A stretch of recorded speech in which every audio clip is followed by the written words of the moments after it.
The Lord be with you. I'm Deacon Keith Fournier, and our first reading is from the letter of the Apostle Paul to the Ephesians.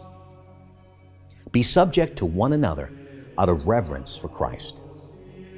Wives should be subject to their husbands as to the Lord. Since as Christ is head of the church and saves the whole body, so is a husband the head of his wife. And as the church is subject to Christ, so should wives be to their husbands in everything. Husbands should love their wives, just as Christ loved the church and sacrificed himself for her, to make her holy by washing her in cleansing water with a form of words, so that when he took the church to himself, she would be glorious, with no speck or wrinkle or anything like that, but holy and faultless. In the same way, husbands must love their wives as they love their own bodies. For a man to love his wife is for him to love himself.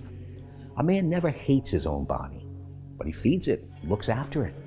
And that is the way Christ treats the church, because we are parts of his body.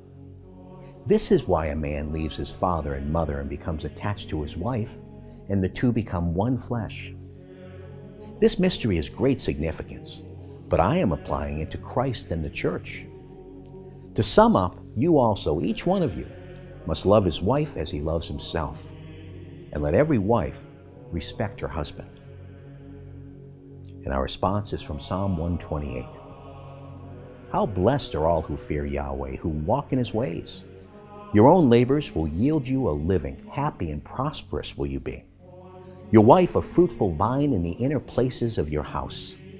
Your children around your table like shoots of an olive tree. Such are the blessings that fall on those who fear Yahweh. May Yahweh bless you from Zion. May you see Jerusalem prosper all the days of your life.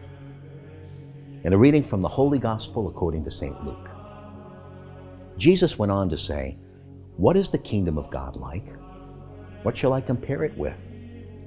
It is like a mustard seed which a man took and threw into his garden. It grew and became a tree, and the birds of the air sheltered in its branches."